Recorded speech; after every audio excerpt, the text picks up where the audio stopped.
about sin and how serious sin is, more serious than sickness, worse than cancer, leprosy, AIDS, and all put together. एक बार फिर से हम पाप के विषय को देखना चाहते हैं कि यह कितना गंभीर है। यह बीमारी से भी अधिक गंभीर है, कैंसर, कुष्ठ रोग, एड्स और इन सभी से भी बदतर। And once you understand that, you'll have a great longing to be free from all sin. एक बार जब आप ये समझ जाते हैं तो आपके अंदर सभी पापों से मुक्त होने की तीव्र लालसा होगी। And we want to turn today to Luke's Gospel chapter 10. इस अध्ययन में आइए हम लूका के सुसमाचार में से अध्याय 10 को देखें। The Gospel of Luke chapter 10, Jesus spoke a story here. And we want to about a man who was beaten up by thieves as he was traveling on a road. प्रभु यीशु ने लूका के सुसमाचार में अध्याय 10 में एक व्यक्ति के बारे में एक कहानी सुनाई थी जिसे चोरों ने पीटा था जब वो सड़क पर यात्रा कर रहा था। And he was lying there half dead. और वह वहीं अधमरा पड़ा हुआ था। And two religious people, one was a priest, one was sort of an assistant to the priest, came by that road and they just walked on the other side of the road and left him there. दो धार्मिक लोग, एक याजक और दूसरा याजक का एक प्रकार का सहायक, उस सड़क से गुजर रहे थे। वे बस उस आदमी के पास से गुजरे सड़क की दूसरी ओर और उसे वहीं छोड़ दिया। And went on to the temple to carry on with their religious services. वे अपनी धार्मिक सेवाएं जारी रखने के लिए मंदिर गए। But then after that, another man came who was not a priest, who was not even a religious type of person, just an ordinary person, an ordinary sinner. उसके बाद एक और आदमी उस रास्ते से आया। वह न तो कोई याजक था और न ही धार्मिक किस्म का व्यक्ति था। वह एक साधारण व्यक्ति था, एक साधारण पापी था। He came and he had compassion on this poor person and lifted him up and bandaged his wounds and took care of him and paid for his expenses in a little hotel they put him in and gave money to the hotel keeper saying, take care of him and I'll give you more if you spend more on him. लेकिन उसे वहां अधमरे पड़े इस बेचारे पर दया आ गई। उसने उसे उठाया, उसके घाव पर पट्टी बांधी और उसकी देखभाल की। उसने उस घायल व्यक्ति को एक छोटे से होटल में रखने का खर्च भी उठाया। उसने होटल वाले से कहा, उसका ख्याल रखना और अगर तुम्हें उस पर ज्यादा खर्च करना होगा तो मैं तुम्हें और भी दूंगा। And then Jesus said, which of these three, Luke 10:36, proved to be a neighbor? फिर प्रभु यीशु ने पूछा, इन तीनों में से कौन पड़ोसी साबित हुआ? लूका 10:36। It's obvious. उत्तर स्पष्ट है। Religious people are sometimes very, very selfish. धार्मिक लोग कभी-कभी बहुत स्वार्थी होते हैं। Jesus spoke here about a sin which is not listed in the Ten Commandments. It's a sin of selfishness. प्रभु यीशु ने यहाँ एक पाप के बारे में बात की जो फिर से 10 आज्ञाओं में सूचीबद्ध नहीं है। यह स्वार्थ का पाप है। We've been looking in our last two programs about the sins that Jesus hated the most. हम अपने पिछले 2 अध्ययनों में उन पापों के बारे में देख रहे हैं जिनसे प्रभु यीशु को सबसे अधिक नफरत थी। What are the sins that Jesus hated the most? वे कौन से पाप है जिनसे प्रभु यीशु को सबसे अधिक नफरत थी? We saw first of all hypocrisy. हमने देखा सबसे पहले पाखंड। And then we saw pride. और फिर हमने देखा घमंड। And today we see another one, selfishness. और यहाँ हम एक और देखते हैं, स्वार्थ। Thinking only about ourselves. केवल अपने बारे में सोचना। You know, we can be very, very religious. Religious enough to be a priest or a bishop or an archbishop and still be thoroughly selfish.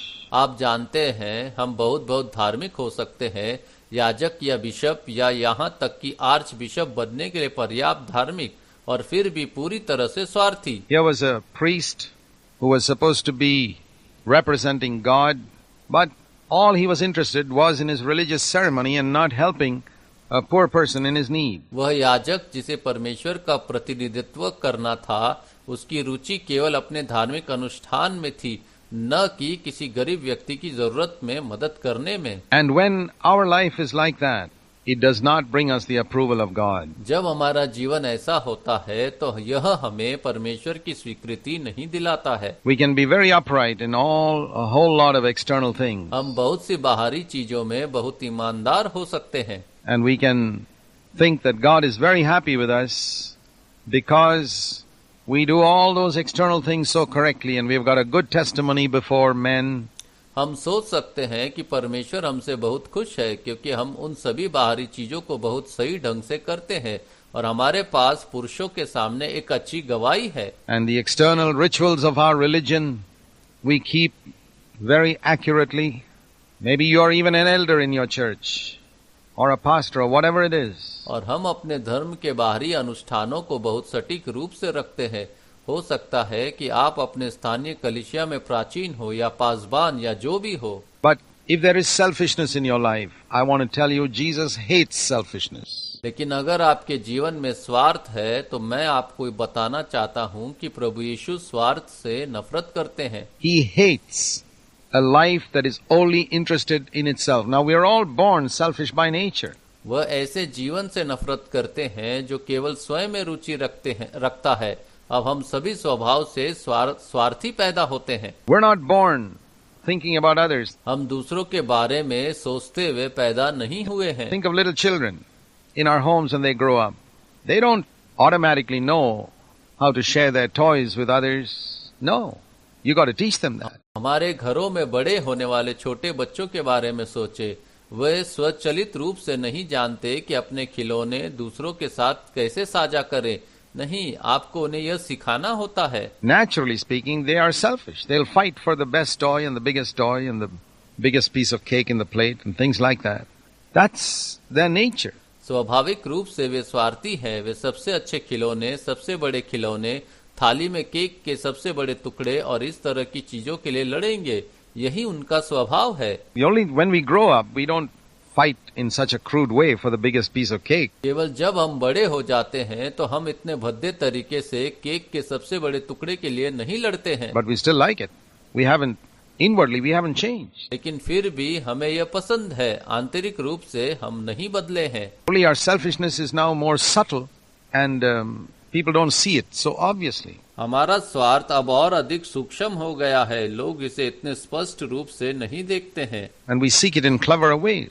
और हम इसे चतुराई पूर्ण तरीकों से खोजते हैं। So when we see selfishness as a sin, just like we see hypocrisy and pride as sins, we will realize that Jesus came to save us from our sins. इसलिए जब हम स्वार्थ को पाखंड और घमंड के पाप की तरह एक पाप के रूप में देखते हैं तो हमें एहसास होगा कि प्रभु यीशु हमें हमारे पापों से बचाने के लिए आए हैं। And if Jesus hasn't saved you from selfishness, what type of savior is he? यदि प्रभु यीशु ने आपको स्वार्थ से नहीं बचाया है तो वह किस प्रकार का उद्धार करता है? If he has saved you only from gambling and drunkenness, that's not much of a salvation because there are a lot of people out in the world who without Jesus Christ have also do not gamble or drink.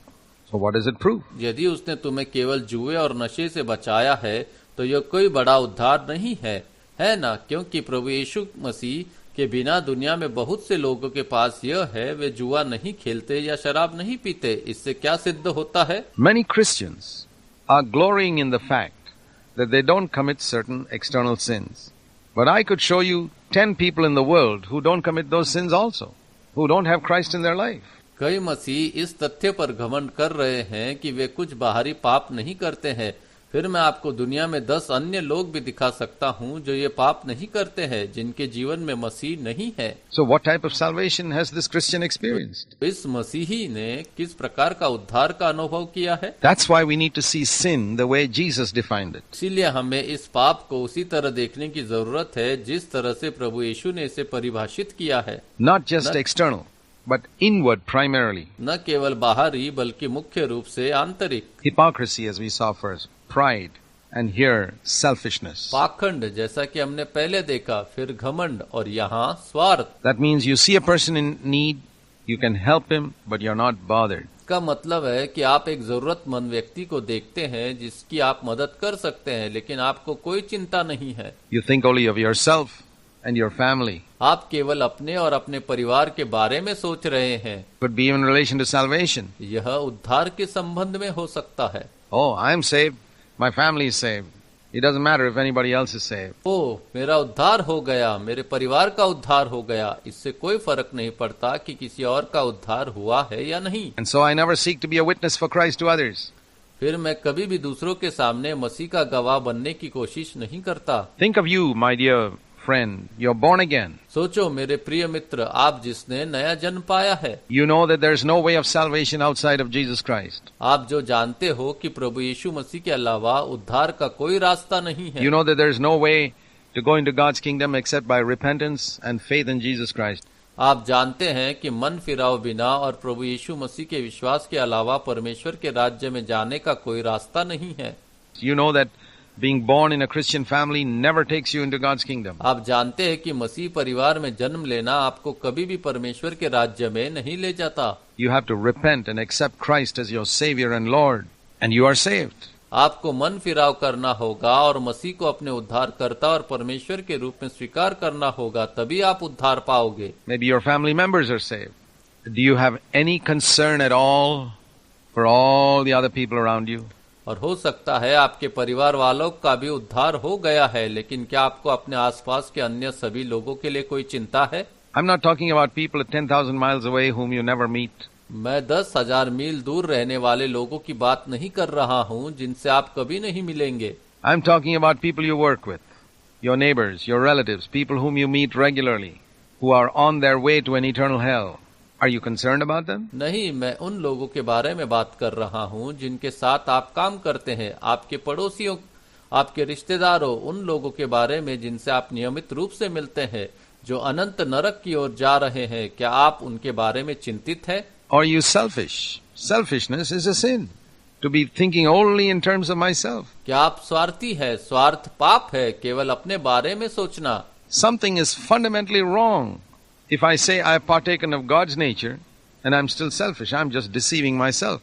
Because God's nature is totally unselfish. कुछ बुनियादी तौर पर गलत है अगर मैं कहता हूँ कि मैंने परमेश्वर के स्वभाव में भाग लिया है और मैं अभी भी स्वार्थी हूँ, तो मैं सिर्फ खुद को धोखा दे रहा हूँ, क्योंकि परमेश्वर का स्वभाव पूरी तरह से निस्वार्थ है। Why did Jesus come to earth? प्रभु यीशु पृथ्वी पर क्यों आए? What do we see in Jesus' life? He was never interested in himself. हमने प्रभु यीशु के जीवन में क्या देखा है? उन्हें कभी भी अपने आप में कोई दिलचस्पी नहीं थी। He came entirely for the sake of others. वह पूरी तरह से दूसरों के खातिर आए थे।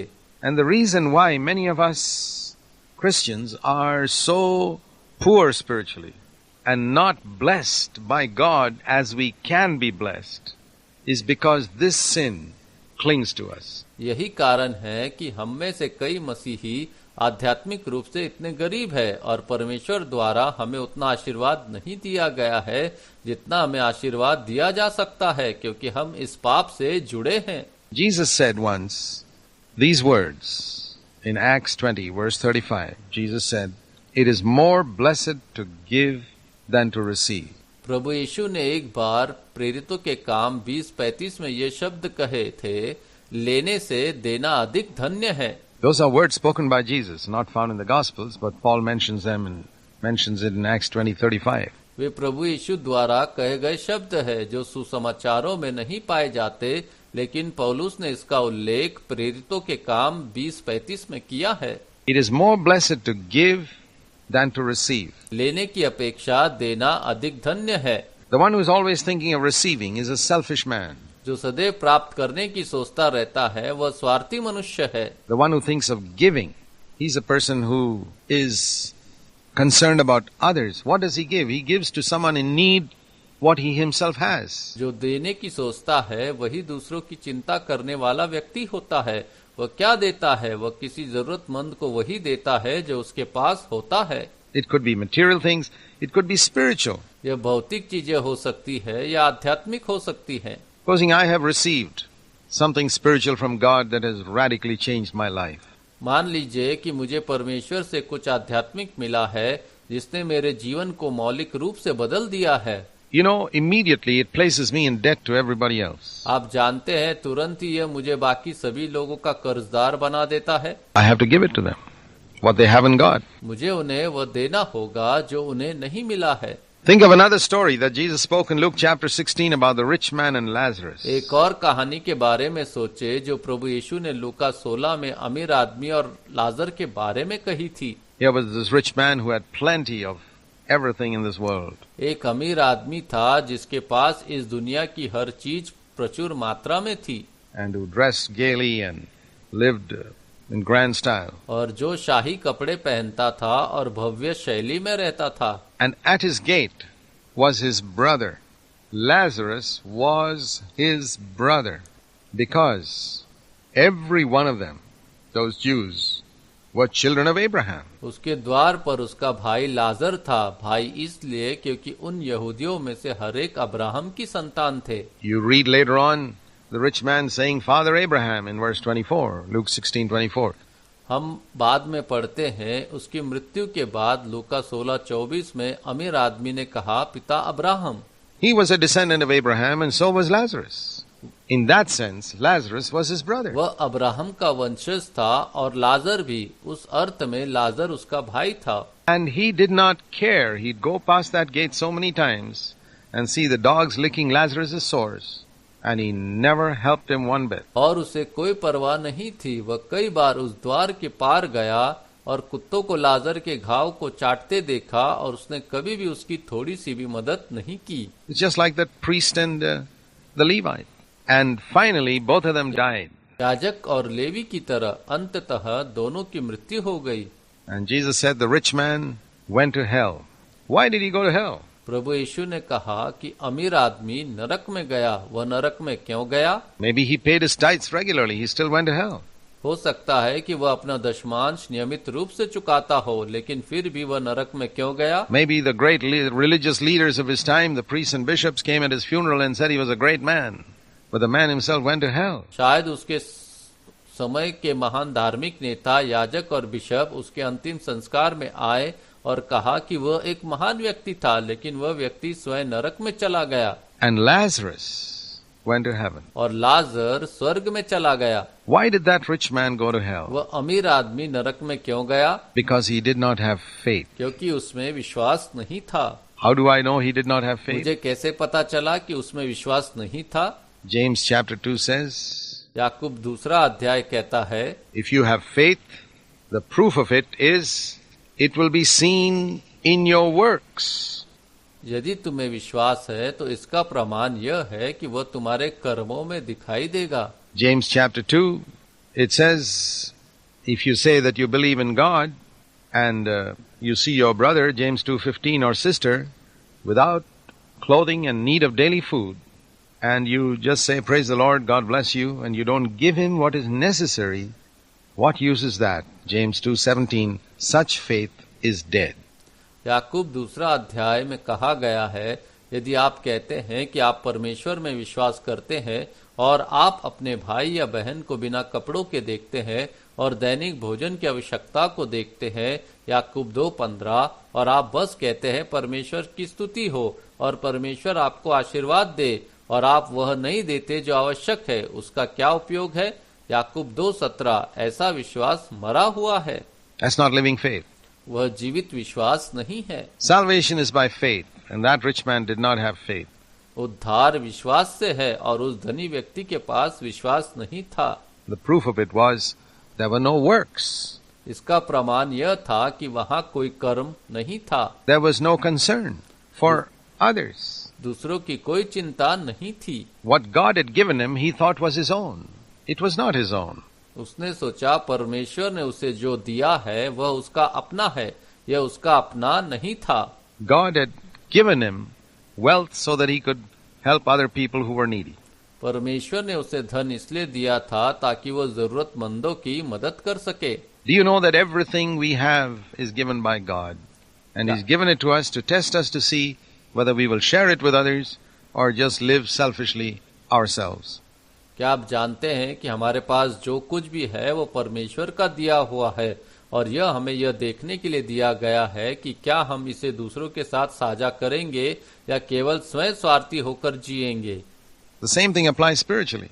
यही बात आध्यात्मिक रूप से भी लागू होती है। If whatever God has given me spiritually, I am in debt to the rest of the world to share it with them in the circle at least in which I move. परमेश्वर ने मुझे आध्यात्मिक रूप से जो कुछ भी दिया है, मैं बाकी दुनिया का कर्जदार हूँ कि मैं इसे उनके साथ साझा करूँ, कम से कम उस दायरे में जहाँ मैं घूमता हूँ। Jesus said, as I said earlier, it is more blessed to give than to receive. प्रभु यीशु ने कहा, जैसा कि मैंने पहले कहा, लेने की अपेक्षा देना अधिक धन्य है। Have I received something from God? That's good. I am blessed. परमेश्वर से आशीष में मुझे कुछ मिल गया, यह अच्छा है, मैं धन्य हूँ। But Jesus said, I'll be more blessed if I give to another person what I have received. परंतु प्रभु यीशु ने कहा कि यदि मैं जो कुछ मुझे मिला है वो दूसरे को दे दूं तो मैं अधिक धन्य होऊंगा। If I give to another person the message that saved my life, that forgave my sin, that brought me into victory, or whatever it is, when I pass it on to another, I can experience a greater blessing. यदि मैं किसी अन्य व्यक्ति को वह संदेश देता हूँ जिसने मेरी जान बचाई, जिसने मेरे पापों को क्षमा किया, जिसने मुझे जीत दिलाई, जब यह मैं किसी और को दूंगा तो मुझे एक बड़ा आशीर्वाद का अनुभव होगा। So if you want to have a greater blessing, इसलिए यदि आप एक बड़ा आशीर्वाद चाहते हैं, I want to encourage you to listen to this word of Jesus. तो मैं आपको प्रभु यीशु के इस शब्द को सुनने के लिए प्रोत्साहित करना चाहता हूँ। It is more blessed to give than to receive. लेने की तुलना में देना अधिक धन्य है, Because when you follow that word, you will find something you have never experienced so far in your life. The blessing that comes through giving. क्योंकि जब आप उस शब्द का पालन करेंगे तो आपको कुछ ऐसा मिलेगा जो आपने अपने जीवन में अब तक कभी अनुभव नहीं किया है, वह आशीर्वाद जो देने से मिलता है। The Bible says the liberal man shall be made fat, and the one who waters others will be watered also himself. Bible कहती है कि उदार मनुष्य मोटा किया जाएगा और जो दूसरे को सींचता है वो आप भी सींचा जाएगा। So let's learn to hate the sin of selfishness that Jesus hates, and we shall find abundant life. आइए हम स्वार्थ के इस पाप से नफरत करना सीखें जिससे प्रभु यीशु नफरत करते हैं और हम भरपूर जीवन पाएंगे।